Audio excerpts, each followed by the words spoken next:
성도 여러분 안녕하십니까? 네, 이 시간 하나님의 은혜와 성령의 지도하심을 따라서 어떤 말씀을 주시든지 믿고 또 그 말씀대로 살아가시는 우리 모두가 되기를 기도드립니다. 네, 오늘 특별한 손님들이 오셨죠? 네, 아침에 안식학교 시간에 소개드렸던 고흥 쪽에 있는 대서중앙교회 장로님들 이렇게 오셨고, 또 우리 김영미 자매, 우리 유준이와 이렇게 왔고, 이제 좀 있으면 큰아들 유담이도 같이 올 예정이고요. 또 우리 작은 예진이가 왔습니다. 큰 예진이가 우리 둘째 딸이고요. 작은 예진이는 우리 김혜란 자매님 둘째 딸입니다. 네, 요 우리 근처에 사시고 어제 저녁에 오시고 오늘 이렇게 우리와 함께 예배 드리게 되었습니다. 감사합니다. 옆에 우리 첫째 아들, 우리 큰 아들, 네, 우리 승기 1년 선배입니다. 우리 빛가람 초등학교, 빛누리 초등학교. 네, 아빠가 돼서 아들 학교 이름도 이렇게 빛누리 초등학교 6학년, 우리 승기는 5학년. 네, 5학년이니까 그래도 우리나라에서 1년 선배가 가장 하니까 학교에서 보면 항상 선배님을 잘 모시면 좋을 것 같아요. 네, 오늘 말씀의 제목은요, 높이 쌓아올린 담벼락입니다. 높이 쌓아올린 담벼락. 무엇을, 부제는 이렇습니다. 무엇을 지키기 위한 것인가? 제가 어렸을 때, 이제 저는 서울에서 태어나고 자라고 교육을 거기서 다 받았습니다. 서울에서. 근데 좀 부러웠던 집이 있었어요. 높은 담벼락에 그 위에 그 유리 조각들이 박혀져 있었고, 그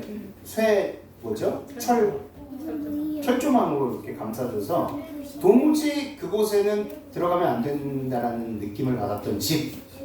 그 집이 참 부러웠습니다. 저희 집은 참 안타깝게도 서울에 살았으면서도 불구하고 약간 그 달동네에서 살았어요. 그래서 대문이 없었습니다. 제일 싫었던 것이 아침에 일요일 날 아침에 운동하러 많은 사람들이 저희 집 옆을 지나서 산으로 올라가요. 근데 대문이 없으니까 거기서 앉아서 빨래하고 뭐 하고 있으면 다 쳐다볼 거 아니에요. 저는 웬만하면 그런 걸 싫어했어요. 빨래하는 것도 싫고 연탄으로 살았기 때문에 연탄 이렇게 옮기는 것도 싫었는데 그렇게 잘하면은 아주 못 쓰게 됩니다. 못 살게 된다. 그래서 누나들이 열심히 저를 시켰습니다. 그렇다고 해서 뭐 맨날 같이 시킨 건 아닌데 가끔 시켰는데 이상하게 그렇게 할 때마다 그 사람들이 지나가면서 이렇게 쳐다보는 거예요. 그게 정말 싫었어요. 그래서 이렇게 따졌습니다. 왜 우리 집에는 대문이 없냐? 넘 집들은 다 대문이 있는데, 그리고 이렇게 담벼락도 높이 쌓아서 도무지 들어갈 수도 없는데. 그래서 상대적으로 참 부러웠던 기억이 납니다. 도대체 왜 이렇게 담벼락을 높이 쌓을까요? 이건 많이 보셨죠?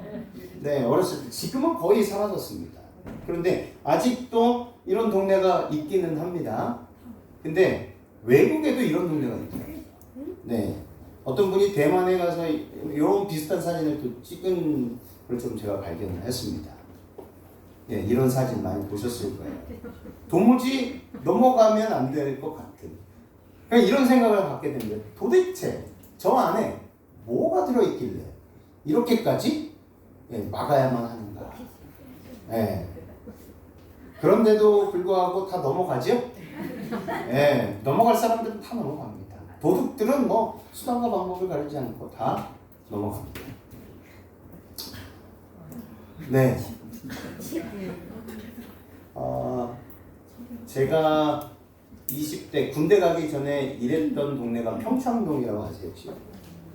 북악터널이 있는 데고 바로 밑에가 지금은 대통령이 없는, 예전에는 있었던 청와대 바로 옆에 부자 동네고요. 이제 성북동이라는 동네도 네, 이런 동네가 있습니다. 네. 현재 지금 있는 곳이에요. 우리나라에 있는 곳이에요. 네, 이렇게 우리는 높은 철조망, 높은 곳에 높이 설치하고 철조망이 있고 유리가 박혀 있는 그런 담벼락을 많이 보면서 자라왔습니다. 담벼락이 높은 이유가 뭘까요? 고가의 물건을 안전하게 보관하기 위해서요? 그렇죠. 그럴 수도 있습니다. 그리고 돈을 지키기 위해서. 물건을 지키기 위해. 네. 생명을 또 보존하기 위해서. 또는 안전을 위해서. 여러 가지 이유가 있습니다. 근데 공통적인 것은 무엇입니까? 무엇인가를 지켜야 된다는 거예요. 담벼락. 벽이 높을수록 지켜야 할 것이 많아진다. 그러므로 쉽게 포기하거나 내려놓을 수 있을까요? 없습니다. 쉽게 포기하거나 내려놓을 수가 없어요. 우리는 무엇을 포기하기 위해 벽 쌓기를 멈춰야 할까요? 이 시간에 우리 스스로에게 자문해 보았으면 좋겠습니다. 나는 무엇을 지키기 위해 담벼락을 높이 쌓아 올리고 있는가? 또 한 가지, 내가 포기하고 내려놓아야 할 것은 무엇인가? 저는 오늘 이 질문에 대한 명확한 답을 하나님의 말씀에 비춰 찾아보려고 합니다. 우리가 말씀을 살펴볼 때 성령께서 우리의 현재의 모습 그대로를 올바르고 분명하게 볼 수 있도록 인도해 주시기를 주님의 이름으로 기도합니다. 두 번째는요, 우리는 무엇을 지키기 위해 벽을 쌓아 올려야 하느냐라는 거예요. 반대로 무엇을 포기하기 위해서 벽 쌓기를 멈춰야 합니다. 반대로 무엇을 지키기 위해 그렇다면 벽을 쌓아 올려야 합니다. 세상 사람들은 대부분 금은 보화를 지키기 위해, 돈을 지키기 위해 벽을 쌓아 올리잖아요. 근데 우리들도 그런가요? 벽을 쌓아 올리기 위해서 금은 보화를 지키기 위해서 벽을 쌓아 올리나요? 그러신 분들도 계시죠. 솔직히 네. 마음에 손에 가슴에 손을 얹고 나는 어떤 사람인가 깊이 생각해 보았으면 좋겠습니다. 본문의 말씀 보도록 하겠습니다. 전도서 9장 18절입니다. 우리 다 함께 읽어보겠습니다. 시작. 지혜가 병류가 나으리라. 그러나 한 죄인이 많은 선을 폐교하리라. 아멘. 또 전도서 10장 5절 6절 읽겠습니다. 시작. 내가 해 아래에서 한 가지 재난을 보았노니 곧 주권자에게서 나온 허물이라. 우매한 자가 크게 높은 지위들을 얻고. 또 전도서 10장 1절. 죽은 파리들이 향기들을 약수가 달게 만드는 것 같이 정 우매가 지혜와 존재에 서투게 만드리라. 네. 어리석음. 우매라는 것은 어리석음이죠. 그 어리석음이 지혜와 존귀를 난처하게 합니다. 누가 기록한 책이고 말씀입니까? 맞습니다. 솔로몬. 지혜의 왕 솔로몬입니다. 솔로몬은요 노년에 깊이 회개하였습니다. 그는 말하기를 너무 늙기 전에 젊을 때 창조주를 기억하라. 왜 이런 말을 했을까요? 그가 경험을 했기 때문에 이런 말을 할 수 있었던 겁니다. 그는 한때 하나님을 떠났고 이방 여자들의 요구에 따라서 하나님을 버리고 우상을 섬겼던 사람이었습니다.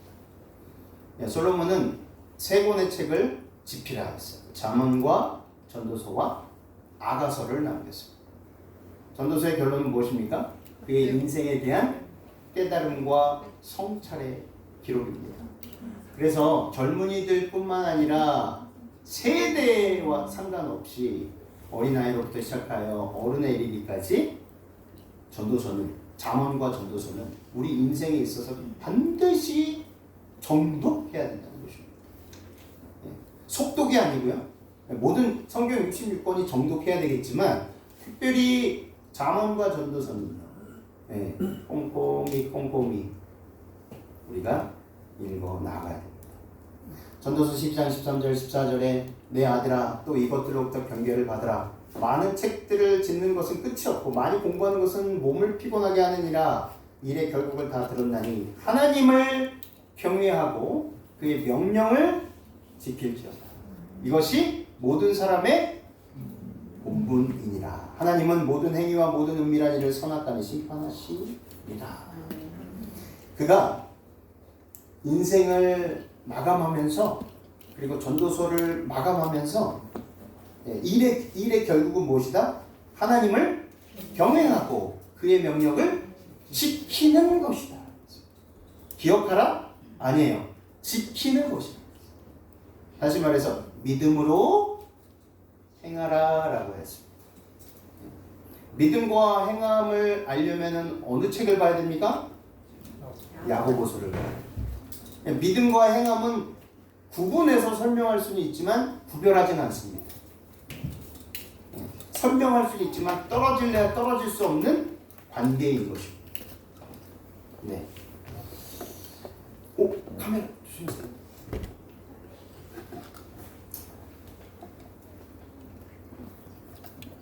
솔로몬은 무엇을 지키려고 했습니까? 솔로몬은 무엇을 지키려고 합니까? 전도서 2장 4절로 18절 보도록 하겠습니다. 나의 사업을 크게 하였노라. 내가 나를 위하여 집들을 지으며. 누구를 위하여? 자기 자신을 위해서 집들을 짓고 포도원을 심으며 여러 동산과 과원을 만들고 그 가운데 각종 과목을 심었으며 수목을 기르는 살림에 물 주기 위하여 못을 팠으며 노비는 사기도 하였고 집에서 나게도 하였으며 나보다 먼저 예루살렘에 있던 모든 자보다도 소와 양떼의 소유를 많게 하였으며 은금과 왕들의 보배와 여러 도의 보배를 쌓고 또 노래하는 남녀와 인생들이 기뻐하는 처와 첩들을 많이 두었노라. 내가 이같이 창성하여 나보다 먼저 예루살렘에 있던 모든 자보다 지나고 내 지혜도 내게 여전하여 무엇이든지 내 눈이 원하는 것을 내가 금하지 아니하며 무엇이든지 내 마음이 즐거워하는 것을 내가 막지 아니하였으니 이는 나의 모든 수고를 내 마음이 기뻐하였음이라. 이것이 나의 모든 수고로 말미암아 얻은 분복이로다. 그 후에 본즉 내 손으로 한 모든 일과 수고한 모든 수고가 다 헛되어 바람을 잡으려는 것이며 해 아래서 무익한 것이로다. 내가 돌이켜 지혜와 망령됨과 어리석음을 보았나니 왕의 뒤에 오는 자는 무슨 일을 행할고 행한지 오래된 일일 뿐이니라. 내가 보건대 지혜가 우매보다 뛰어남이 빛이 어둠보다 뛰어남 같도다. 지혜자는 눈이 밝고 우매자는 어두움에 다니거니와 이들의 당하는 일의 일반인 줄을 내가 깨닫고 심중에 이르기를 우매자에 당한 것을 나도 당하리니 내가 어찌하여 지혜가 더하였더냐.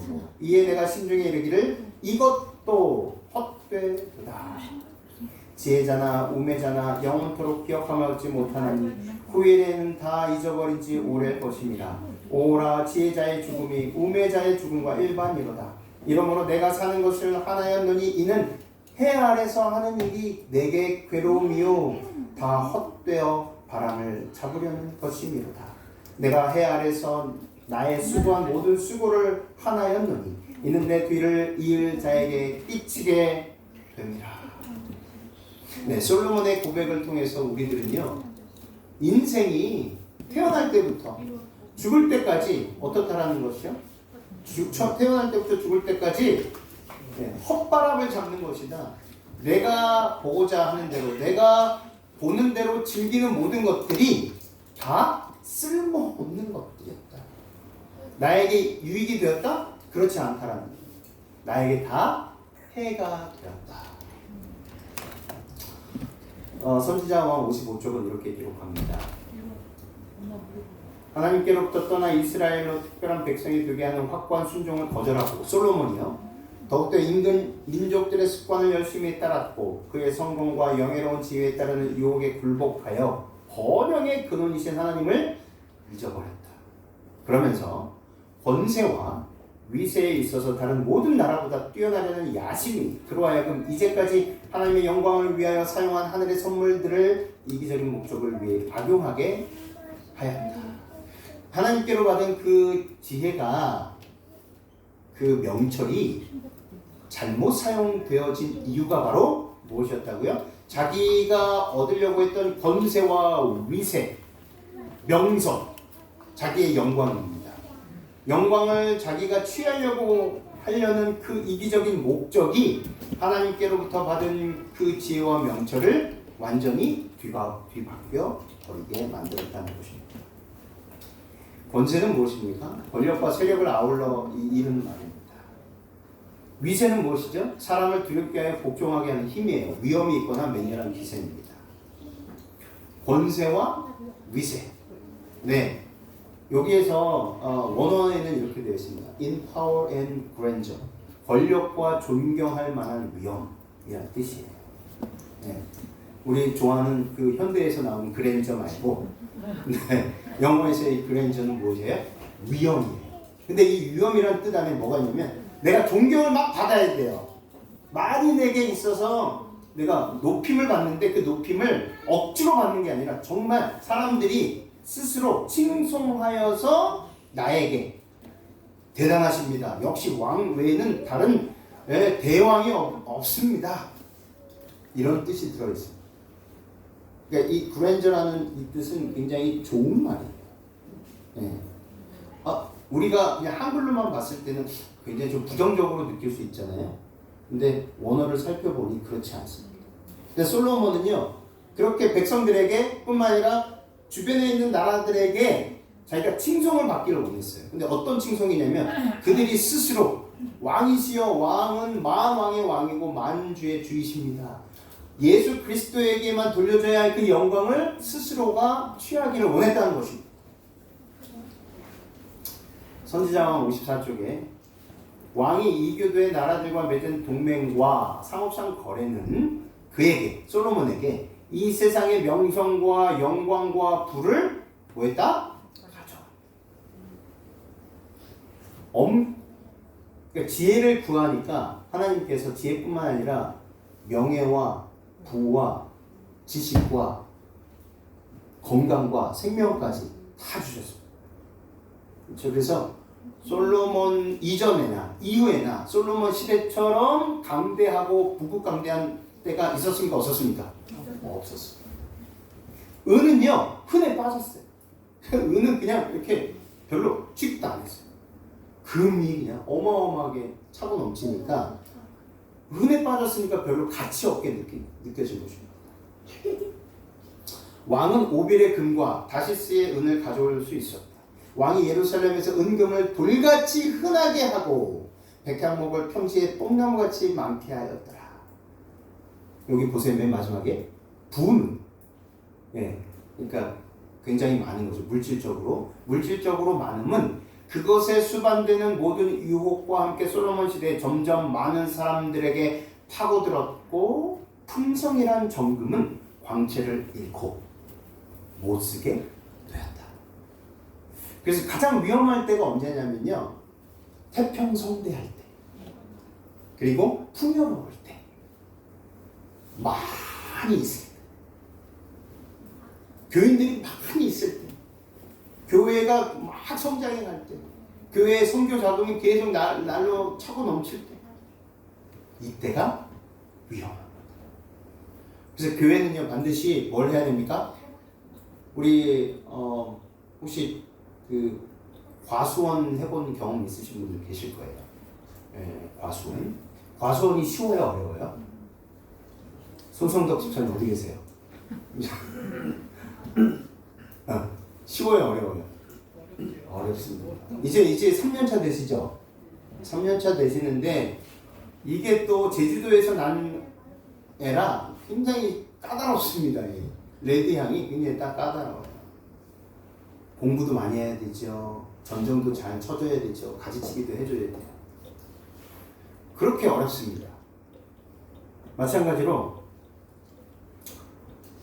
우리가 많은 그러니까 부족함이 없다라고 느낄 때가 위험한데, 교회가 성장하고 영적으로도 그렇고 물질적으로도 그렇고 외적으로 딱 봤을 때 교회가 굉장히 크게 성장할 때 반드시 해야 될 것 무엇일까요? 해야 될 것, 부풀리고 이럴 때 반드시 해야 될 게 뭐냐면 과수원에서 반드시 해야 될 것처럼 해야 되는 가지치기입니다. 브랜치라고 들어보셨을 거예요. 1호점, 2호점, 3호점, 4호점을 막 이렇게 내야 돼요. 만약에 우리 하늘빛 교회가 막 이렇게 성장을 했어요. 그래서 500명, 1000명, 10,000명, 20,000명 되기 위해서 물론 그렇게 기도해야 되겠지만 더 중요한 건 뭐냐면 어느 정도 성장할 때 지도자들을 파견하는 것입니다. 그래서 목회할 수 있도록 저쪽 여기 신도시 말고 구도시 있죠.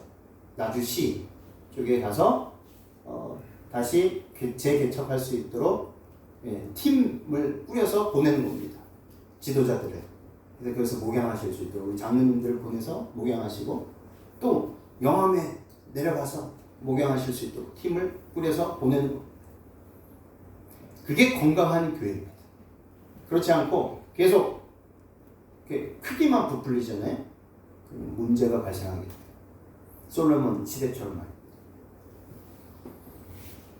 솔로몬의 배도가 매우 서서히 진행되었기 때문에 그가 이 사실을 미처 알기 전에 그는 이미 하나님께로부터 멀리 떠나 있었다. 가랑비에 어떻게 되죠? 내가 젖어 있는지 축축한지 잘 모릅니다. 이 무게를 감지를 못해요. 가랑비를 계속 맞고 제가 군대에서 제일 싫었던 게 뭐냐면 구보였어요. 특히 왜 하필 12시에 하냐고요. 11시, 12시에 그 졸린 시간에 진짜 이렇게 눈 뜨고 잡니다. 눈 뜨고 자다가 어딘가 이상하게 오른쪽으로 막 가는데 이렇게 뭔가 축축해요. 깨나서 보니까 이게 또랑이 논두렁에 이렇게 빠져 있고, 그것을 방지하기 위해서 조교들을 뭐 합니까? 여기 간격을 유지하라고 합니다. 간격을 항상 앞 사람하고의 간격, 뒷 사람하고의 간격을 유지하라고 해요. 저희 부대는 예비 사단이어가지고 계속 밥만 먹고 훈련했던 것 같아요. 구사단 백마부대 제가 나왔는데 저희 아버지한테 물어봤어요. 아버지는 어디 나오셨어요? 그랬더니 나도 백마부대 나왔지. 저도 백마부대 나왔는데요. 그래서 승기한테 얘기합니다. 너도 백마부대 갈래? 세대가 다 백마부대 집안이 될 수도 있겠지만 우연치 않게 어떻게 아버지가 간 부대를 제가 아들이 가게 되었는데요. 좋은 기억은 없습니다. 좋은 기억은 없는데 그런 기억들 정말 싫었던 그 구보가 구보를 걷다 보면은 비도 오고 근데 그 비가 계속 옷을 적게 하잖아요. 군복을. 근데 그 군복이 무거운지 안 무거운지를 잊어버려요. 나중에는. 군장도 보통 뭐 20kg, 30kg 하는데 최대한 이제 가볍게 해서 이렇게 갑니다. 그러다 걸리면은 혼나죠. 예를 들어 20kg 군장을 만들어 와라 했는데 다른 이제 친구들이 거기에다가 이제 부풀려야 되니까 뭐 이제 솜도 넣고 신문지도 넣고 어떤 친구는 이제 벽돌 같은 것도 막 넣어요. 그래서 무게를 맞추려고. 근데 선임하사한테 이제 걸리면은 또 연병장을 하루 종일 돕니다. 그런 우리 남자들은 그런 기억이 있지 않습니까? 기억하고 싶지 않은 기억. 가랑비가 계속 내리는데도 불구하고 그 무게를 감지를 못하는 거예요. 솔로몬이 그랬어요. 감지를 못합니다. 그래서 우리 삶 속에 아주 미세한 구멍이 생기잖아요. 이건 굉장히 큰 구멍인데 아주 보이지도 않는 구멍이 생기면 이 구멍으로 들어와요, 안 들어와요? 들어옵니다. 건물이 좋죠. 3층에 물이 새서 우리 장로님들께서 이렇게 발라주셨어요. 아직 안쪽으로 들어오지 않아요. 근데 제일 어려운 것 중에 하나가 이제 방수거든요. 눈에 안 보이니까요. 눈에 안 보여서 빗물이 딱 들어서 어디로 셀지는 모르는 거예요. 그러나 여전히 뭐하는가 그 안에는 균열이 가 있다는 겁니다. 눈에 보이지는 않지만. 우리 삶 속에 균열이 가면은 반드시 뭐합니까? 물이 침투해요. 마귀가 침투를 해서 희한한 방법을 동원해서 주의를 지키게 만듭니다. 솔로몬이 그랬어요. 그는 거의 인식하지 못하는 사이에 하나님의 지도와 축복을 점점 불신하고 자신의 능력을 의지하기 시작하였다. 그의 성공과 영예로운 지위에 따르는 유혹에 굴복하여 번영의 근원이신 하나님을 잊어버렸다. 하나님께서 왜 솔로몬에게 이렇게 번영하게 하셨어요? 우리 저번 주에 간단하게 공부를 했습니다. 그 이유는 뭐예요? 주변 나라들에게 뭐 했어요? 참된 하나님을 증거하기 위해서 솔로몬에게 다 주신 것입니다. 근데 그 목적을 잊어버리고 솔로몬은 자기 자신만을 위해서 그것을 사용한, 하나님의 축복을 사용한 겁니다. 선지자왕 55쪽에 세상 앞에서 자기 자신을 영화롭게 하고자 그는 자기의 명예와 성실을 팔았다. 하나님께서 주신 것을 자기의 이익을 위해서 파는 겁니다. 가장 위대한 자리에 올라가 온갖 부에 둘러싸인 솔로몬은 아찔해져 균형을 잃고 세상 사람들에게서 끊임없이 칭찬을 받게 되자. 칭찬 좋아하시죠? 칭찬 안 좋아하는 사람 없습니다. 칭찬 너무 좋아요. 근데 칭찬을 받으면 어떻게 됩니까? 사람이 여기 요즘 그림들 보면은 이게 올라가더라고요. 이게 막 이렇게 올라가요. 이게 올라간다면 뭐예요? 자긍심, 자부심, 네, 자존감이 높아진다는 겁니다. 자존감은 좋은 겁니다. 자존감이 높다는 건 좋은 건데 자존심이 이상한 방향으로 높아지면 눈에 뵈는 게 없습니다. 자기밖에. 그래서 돌봐야 될 가난한 사람들, 병든 사람들, 또 장애인들, 사회의 약자들을 우습게 보고 깔보죠. 제가 이상하게 이제 목회하면서 변한 게 있는데 뭐냐면 옛날에는 그냥 지나쳤어요. 혹시 지나가는 약자가 괴롭힘을 당하면 남의 일이라고 지나쳤습니다. 근데 어느 순간부터 여기에서 불이 나요. 보면 막 불이 나요. 그래서 가서 뭐라도 해야 돼요. 안 하면 뭐 못 살겠는 거예요, 제가. 근데 저희 아버지가 그래서 제가 말씀을 드렸잖아요. 약자나 불의한 거를 보시면 못 참으세요. 그래서 가서 막 싸우셔야 돼. 저는 어렸을 때 항상 날리고 중간에서. 그래서 오히려 그 사람한테 죄송합니다 하고 아버지 가셔야 돼. 경찰서에 가서 조서 받고 그게 너무 싫으니까. 근데 지금은 못 하시죠. 근데 정말 10년 전만 해도 70대 지금 이제 80 중반이시니까 86세시니까 10년 전만 해도요 그렇게 하셨어요. 지하철에서도 좀 그 공공 질서를 지키지 않는 사람들은 보면 가서 이제 이야기를 해주셨어요. 근데 그거를 좀 받아서 그런지 몰라도 이제는 약자가 괴롭힘을 당한 걸 보면 너무 힘들어요 제가. 그래서 먼저 마음에서 막 울어요. 그리고 가가지고 이렇게 하시면 안 됩니다. 그래서 이제 그런 것이 이제 고통입니다. 근데 이게 제가 잘나서가 아니라 하나님께서 심어주시는 마음입니다. 그러니까 여러분도 약자가 괴롭힘을 당한 걸 보면 그냥 남의 괜히 휩싸였다가 괜히 나까지 손해볼 수 있다는 생각을 갖지 마시고 손해보더라도 중재를 하셔야 됩니다. 싸움을 붙이자는 얘기가 아니잖아요. 그리고 그렇게 약자를 괴롭히고 무시하는 사람들을 똑같이 무시하고 괴롭히라는 게 아닙니다. 둘 다 양쪽에게 그리스도의 축복을 선물로 줘야 됩니다. 모르기 때문에 그렇게 하는 거거든요. 잘못 배웠기 때문에 그렇게 하는 거예요. 그러면 잘 가르쳐 줘야죠. 그렇게 하면 안 됩니다. 그리고 괴롭힘을 당한 사람에게도 위로를 해주고 그 가해자에게는 다시는 그런 죄를 범치 않도록 지도를 해줘야 됩니다. 그 역할이 바로 그리스도인인 우리의 역할인 것입니다. 솔로몬이 주변 나라들 사람들, 왕들에게 그리고 백성들에게 칭찬을 받고 나서 정신이 혼미해졌어요. 그래서 정신이 혼미해져서 어떻게 됐습니까? 완전히 빠지고 죄에 빠지고 말았습니다. 도저히 뭐하고 말았습니까? 저항할 수 없다. 자기에게 쏟아지는 아첨을 저항할 수 없게 되었다. 자기에게 쏟아지는 아첨을 저항할 수 없게 되었다. 그분 주신 분을 영화롭게 하도록 그에게 맡겨진 지혜가 그를 교만하게 만들었다. 권력에 대한 야심, 명예에 대한 욕심, 만인에게 칭송과 존경을 받고 싶은 욕망. 솔로몬은 자아도취와 자기 기만 속에서 점점 더 악의 늪으로 빠져들고 말았다는 것입니다. 가랑비에 옷 젖듯이 처음에는 알지 못했던 거예요. 바늘도둑이 소도둑 되듯이.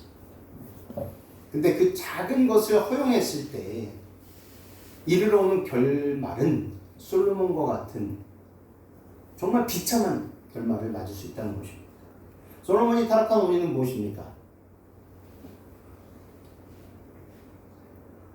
모세를 통해서 너희들이 왕을 원할 때 특별히 주의하라라고 하나님께서 말씀해 주셨어요. 그게 신명기 17장에 나와요. 보십시다.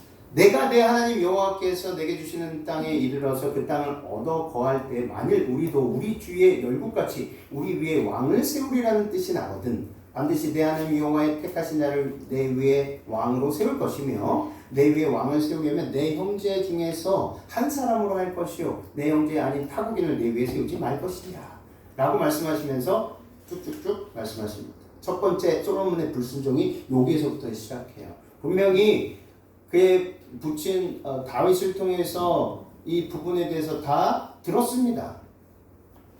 그런데도 불구하고 솔로몬은 그렇게 하지 않았어요. 첫 번째 솔로몬의 불순종으로 인해서 솔로몬이 어떻게 타락하게 됐는지 열왕기상 4장 26절에 솔로몬의 병거의 말의 외양간이 4만이요 마병이 1만 2천이라. 마병은요 말을 타고 싸울 수 있는 군인들이었어요. 그러니까 말들도 많이 많아야 되겠죠. 그리고 말을 기술적으로 말을 다루고 타면서 싸울 수 있는 병사들도 길러야 합니다. 훈련을 시켜야 돼요. 왜 그랬을까요? 솔로몬이 왜 마병을 이렇게 많이 갖게 되었을까요? 지키기 위해서. 네, 오늘 말씀의 제목이 무엇입니까? 높이 쌓아올린 담벼락. 그 사람들이 왜 높은 담벼락을 높이 쌓아올리냐면 지키고 싶은 게 있기 때문에 그럽니다. 솔로몬도 지키고 싶은 게 있었어요. 자신의 명성, 명예, 재산 그런 것들을 지키고 싶었어요. 그래서 마병을 이렇게 많이 갖게 했습니다. 그런데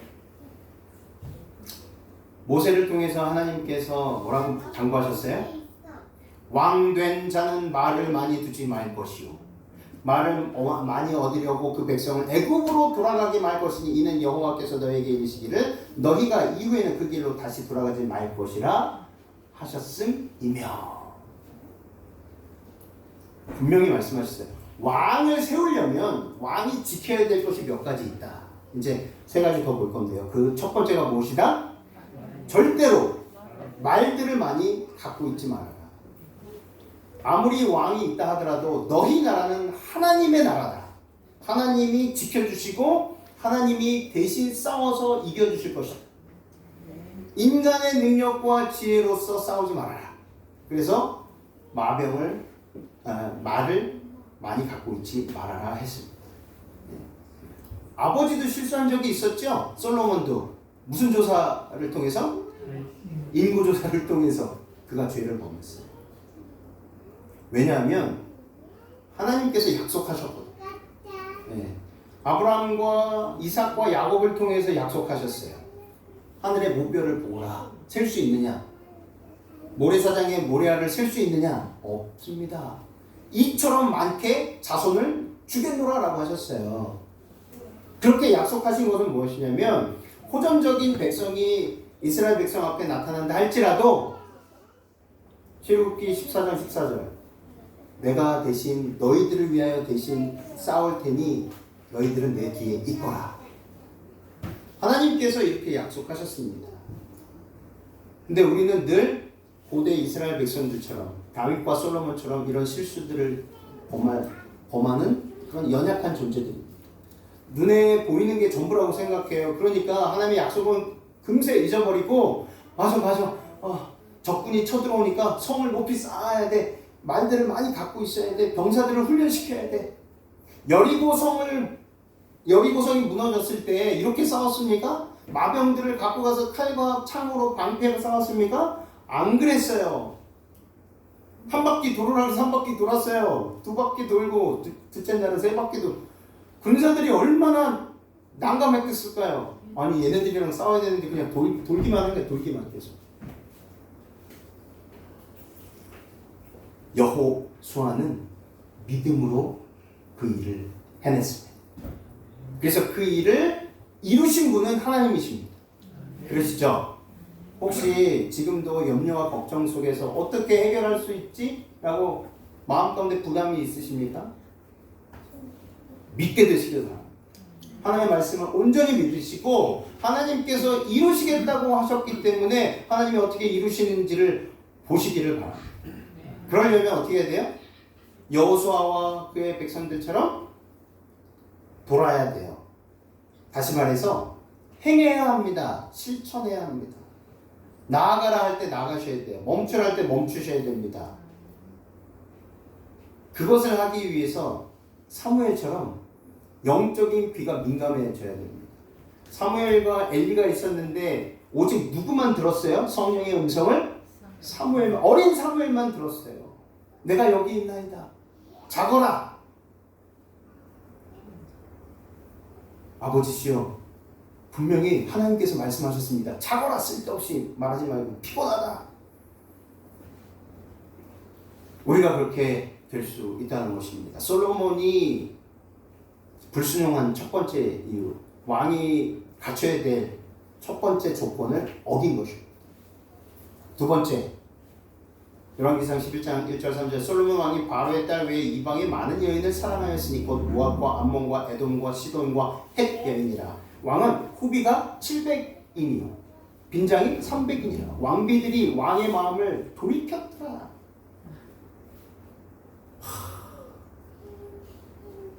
결혼 1대1로 결혼을 하잖아요. 우리가 지금 이 시대에는요, 지금도 어느 나라에는 보면 1처 다부제가 있고 일부 다처제가 있습니다. 여전히. 근데 그 나라에 가서 살고 싶으신 분 계세요? 나는 1처 다부제 한번 살고 싶어. 우리 여집사님들 많은 남편들 거느리고 한번 살아보고 싶으세요? 죽기 전에? 우리 남성분들은 네, 일부 다처제 많은 아내들을 거느리며 살고 싶으세요? 1000명이었는데 얼마나 힘들었을까요? 솔로몬이 정신적으로 힘들었을 거예요. 근데 참 희한하게도요, 1000명의 아내가 있었는데 그 솔로몬에게 가장 사랑했던 사람은 딱 한 명이었습니다. 누구였습니까? 술람미 여인. 나무작작한 술람미 여인을 가장 사랑했어요. 그래서 아가서를 지었잖아요. 5장에 보시면 얼마나 그게 참 낯간지러운지 몰라요. 내가 새벽 내내 너 얼굴 한번 보기 위해서 기다렸다. 문 한 번만 열어다오. 그랬더니 문을 살짝 열었어요. 진짜 빼끔 열어주고 안녕 하고 문 바로 닫았어요. 그래서 자기 마음이 어떻게 됐다? 녹았느니라. 그것조차도 좋은 거예요. 솔로몬이. 그 아가서는요, 예수님께서 우리를 어떻게 사랑하시는지를 상징적으로 보여주는 너무 훌륭한 책이에요. 집에 가셔서 아가서를 다시 한번 읽어보시길 바랍니다. 좀 낯간지러워요. 어떻게 이렇게 남녀간의 사랑을 이렇게 표현할 수 있었을까? 근데 영적으로 보시면 너무너무 예수님이 나를 어떻게 사랑하시는지 눈물 아니고서는 읽지 못하는 책이 아가서입니다. 예수님이 나를 만나기 위해서 그렇게 밤새 비를 맞으시고 대문 밖에서 내가 한번 나오기를 기다리시는 거예요. 학제가 한번 내 얼굴을 한번 볼까, 얼굴을 한번 보여줄까 말까 계속 기다리시는 거예요. 근데 살짝 보여준 것만으로도 기뻐하시는 거예요. 아이고 좋다. 아이고 기쁘다. 우리 부모님들이 그러죠. 바쁘면 오지 마, 괜찮아. 근데 속은 어때요? 그래도 한 번만 오지. 그래서 진짜 이제 내려간다고 연락이 왔어요. 아버지, 어머니 제가 갑니다. 그러면 이제 서울에서 출발합니다. 나주까지 한 4시간 걸릴 것 같아요. 그러면 벌써 4시간 전부터 그래, 어디까지 왔니? 이제 출발했는데요. 이제 또 30분에 또 전화해. 그래, 어떻게 좀 차는 안 막혀? 아, 차 많이 막히네요. 계속 전화해. 그래, 전화하지 않을게. 그래가지고 동구 밖에서부터 이렇게 서성이십니다. 이제 나오나 저제 나오나. 저기서 이제 보여요. 기가 막히게 아십니다. 형체만 보고도 알죠? 네, 형체만 봐도 알아요. 내 아들인지 내 딸인지를 기가 막히게 하세요. 그래서 이 종종 보는 걸 막 이렇게 오세요 먼저. 오지 말라니까 왜 여기까지 나오셨어? 힘드신데. 그래서 힘든데도 불구하고 아들의 딸의 가방을 들어주십니다. 그게 우리의 부모님 아니세요? 우리의 엄마 아빠 아니세요? 허리가 굽었는데도 불구하고 가장 먼저 하는 게 물건 이게 가방을 들고 빨리 들어가라 추우니까 빨리 들어가. 그리고 가장 따뜻한 자리에 앉혀놓고 가장 먼저 밥상을 차려주시죠? 우리가 왕도 아닌데 밥상을 차려주시고 우리 먹는 모습만 이렇게 보고 계세요. 네. 엄마 왜 안 드셔? 난 아까 먹었다. 먹긴 뭘 먹어? 쫄쫄 굶어놓고서. 나 먹었어. 너 먼저. 보고만 있어도 기쁜 거예요. 밥 먹는 모습만 보고도 너무 기뻐서 좋으신 거예요. 그게 우리의 부모님이신 거예요. 그러니까 예수님이 우리를 그렇게 사랑하신다. 예, 먹지 않아도 배부른 존재가 바로 우리예요. 근데 생각해 보세요. 우리 죄인이잖아요. 맨날 같이 속 썩이는 일만 하잖아요. 그럼에도 불구하고 괜찮다 하시는 분이 바로 예수님이심을 이 시간 기억하게 되시길 바랍니다. 뭐라 그랬어요? 신명기 17장 17절 아내를 많이 두어 그 마음이 미혹하게 말 것이며 분명히 왕이 될 사람은요. 두 번째 아내를 두지 말아라. 한 명 위에는 두지 말아라. 일부 일처제다. 분명히 말씀하셨는데 1000명의 아내를 거스렸어요. 이것이 솔로몬의 두 번째 실패 원인이었습니다. 세 번째 불순종은요. 솔로몬의 세입금의 중수가 666 금달란트 그 외에 또 상고와 무역하는 객상과 아라비아 왕들과 나라의 백성들에게도 가져온지라.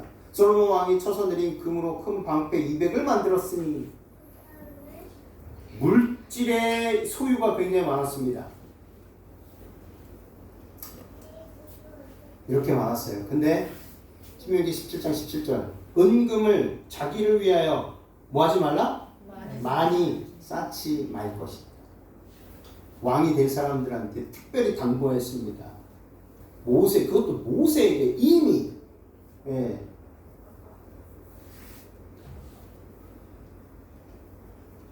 네 번째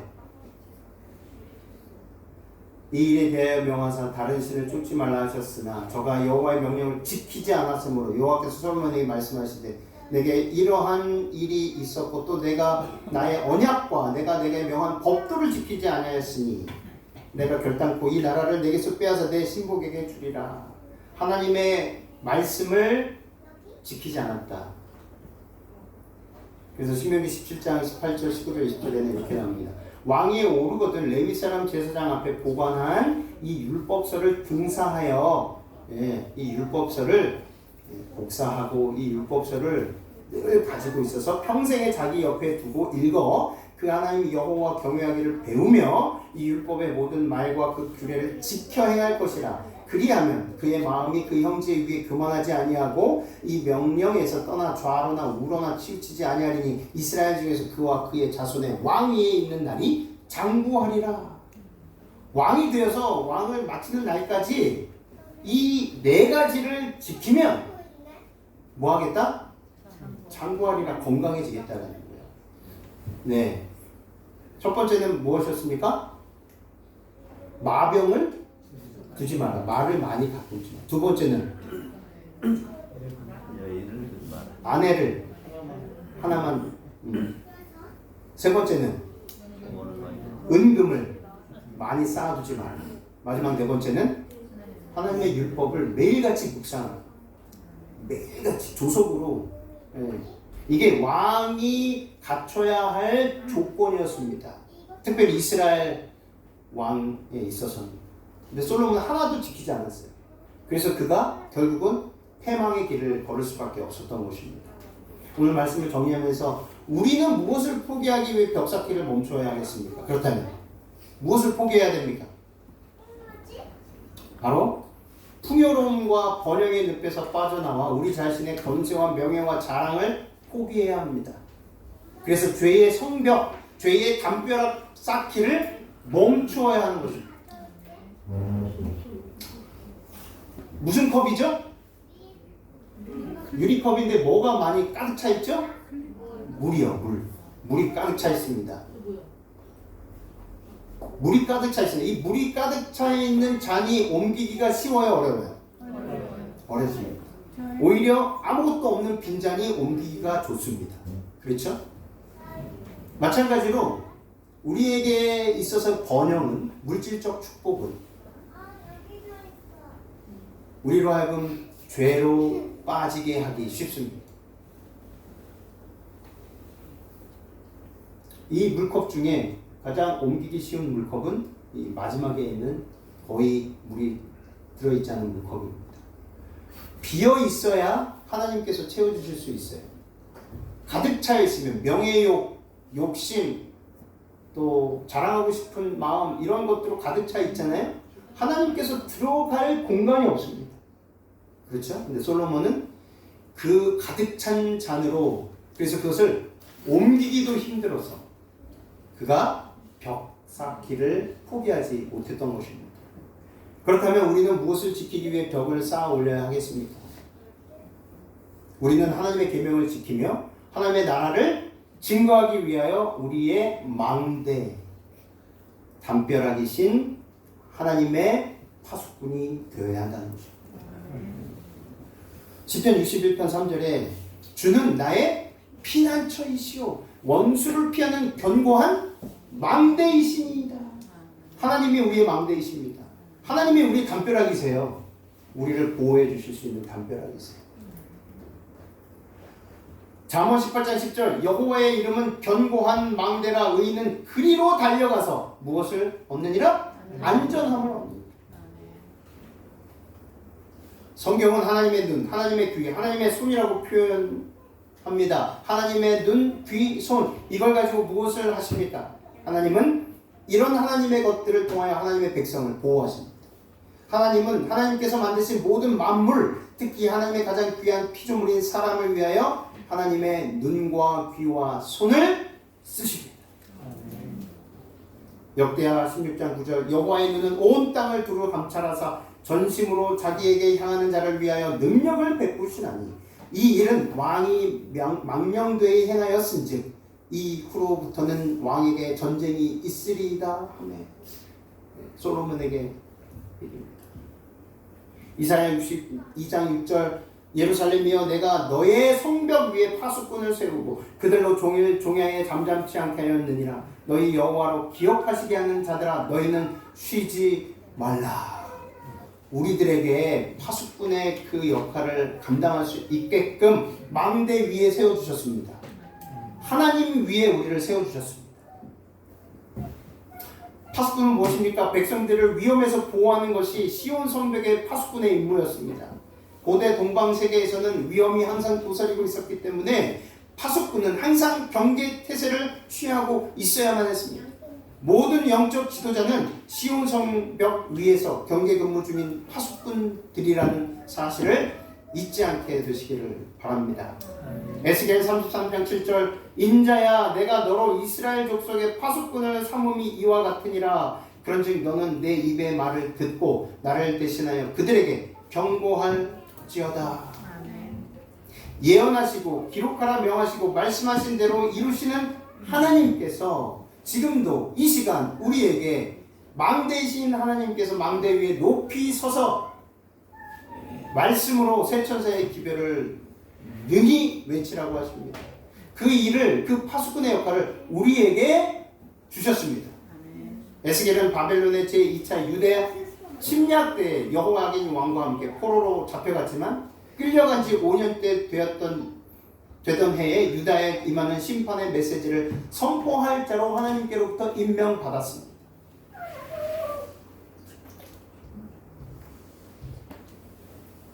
오늘 저는 말씀을 마치면서 우리가 쌓아 올려야 할 담벼락 무엇인지 다시 한번 말씀을 통해서 확인하게 되었습니다. 우리가 쌓아 올려야 될 담벼락 그것은 하나님이십니다. 하나님을 우리의 온전한 주인으로 섬기고 모시고 그래서 하나님께서 우리를 세우셔서 이 세상의 경고의 나팔에 파수꾼으로 세워주실 때 믿음으로 담대히 경고의 말씀을 증거하셔서 마지막 살아가고 있는 죽어가고 있는 많은 귀한 영혼들을 살리시는 하나님의 진정한 파수꾼들이 되시기를 간절히 바라는 말씀을 마치겠습니다.